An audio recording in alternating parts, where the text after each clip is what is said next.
Figura del rabino como líder judío medio en crisis, ¿no? Absolutamente. Yo hace años escribí un artículo sobre qué les pasaba a los rabinos, ¿no?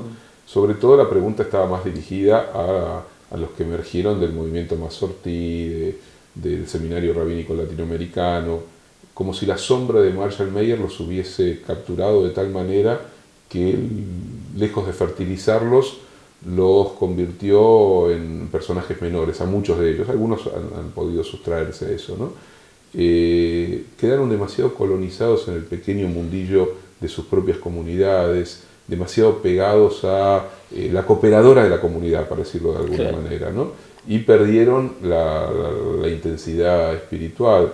No veo que haya una producción intelectual, espiritual significativa del mundo religioso judío argentino. Estoy pensando, obviamente, en los rabinos, no en la ultraortodoxia, que ellos tienen su propio mundo, su propia construcción de sentido. Estoy pensando en todo este otro amplio movimiento ligado al movimiento conservador o al reformista, que en realidad es de una, no sé si usar la palabra, ¿no? O de una chatura, ¿no? De una chatura creadora espiritual muy llamativa. O sea,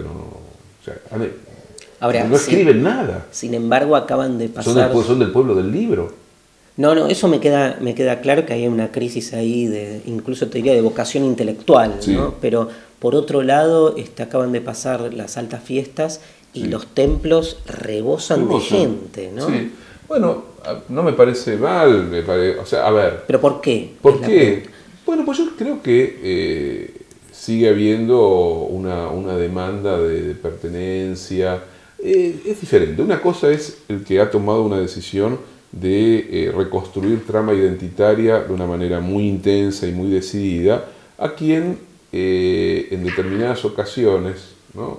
las fiestas significativas, los días terribles, decide ir al templo, mientras que el resto del año su relación con los judíos no pasa de ir a un club o a un country o lo que fuere. O nada. Nada. Bueno, eso no es muy diferente, supongo, al feligrés protestante o católico o musulmán, que en algunas ocasiones muy, muy fuertes, no sé, en Navidad, ¿no? Al final del Ramadán o lo que fuera, va a la iglesia o al templo o a la mezquita. También es cierto que vivimos una época de fragmentaciones, de crisis de las identidades, que en muchos implica la necesidad de buscar nuevos afincamientos o recuperar lo que aparece como un deseo de algo que se extravió y una nostalgia de un tiempo perdido. Todo eso se manifiesta y no me parece ni mal ni bien, creo que es parte de los síntomas de la época, también es parte de lo light de la época. Entro, salgo, me interesa tener esa parte judía, en algunos sí creo que hay un compromiso más vital, de mayor participación, más autoconciencia de su condición judía. En otros es parte de lo que llevan dentro de la mochila de la vida biográfica, digamos, ¿no? Lo judío, como puede ser hincha de River o lo que fuere, ¿no? ¿Vos vas al templo? Vos sabés que en un determinado momento iba en Yom Kippur, acompañaba a mi viejo, pero estos últimos años no me atrae, no me siento convocado, me siento extraño, digamos, no siento que sea... primero, bueno, obviamente yo no soy creyente, mi relación con el templo era una relación más afectivo-biográfica o tenía que ver con la saga familiar, Claro.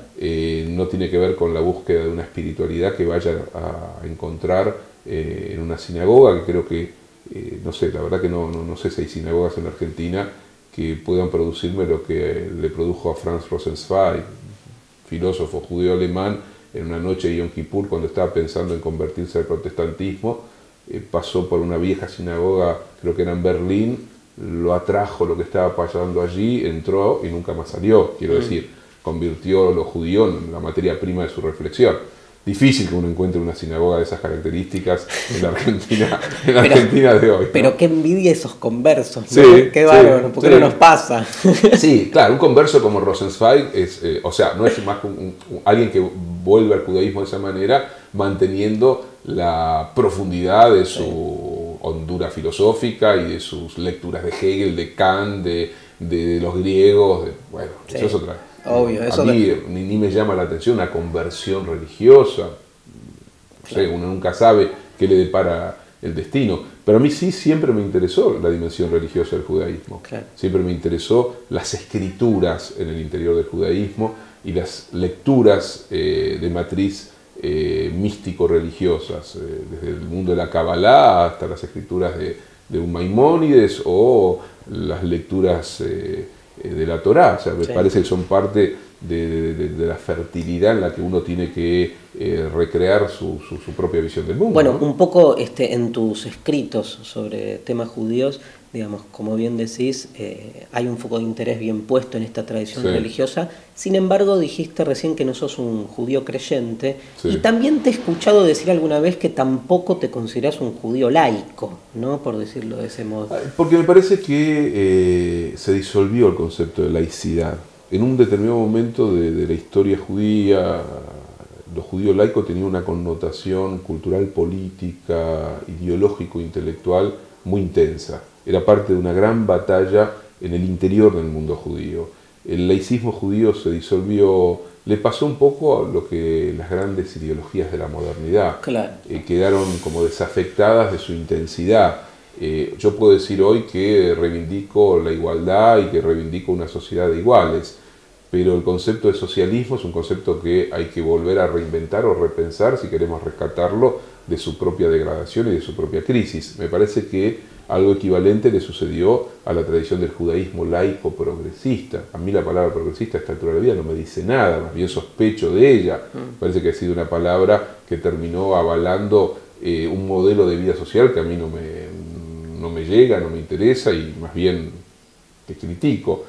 Me interesa pensar lo judío en sus intensidades trágicas. Siempre me interesó mucho más la cantera de los movimientos antinómicos, mesiánicos, no sé, Sabbatai Tzvi y Jacob Frank, que un judaísmo laico, hiperhumanista y progresista liberal. A esta altura no me convoca ese judaísmo, pese a que sí creo que hay nombres en el pasado más que interesantes, y digo, en el pasado ese judaísmo cumplió un rol, sobre todo el que fue perfilándose hacia posiciones de izquierda, hacia posiciones de compromiso social muy fuerte. Hoy, en todo caso, habrá que repensar y refundar una tradición crítica en el interior del judaísmo que sea heredera, bajo nuevas condiciones, de esa matriz laica, ¿no? Pregunta fácil. Sí, me imagino. ¿Qué es Dios para vos? ¿Qué es Dios? Así como no me defino como creyente, tampoco a esta altura de mi vida me siento cómodo con la definición de ateo. No me atrae, no me resulta significativa. Siento que hay una dimensión, vamos a llamarlo, de lo enigmático, de lo trascendente, de lo indecible, de lo infinito, que me preocupa, me perturba, me interesa, me apasiona, me conmueve. Y a eso no le puedo poner un nombre por lo que el nombre significa. El nombre, más allá que esté prohibido en el judaísmo pronunciarlo, el nombre de Dios es un nombre que está sustantivado a lo largo de la historia, de una manera tal que a mí me produce perplejidad y distancia.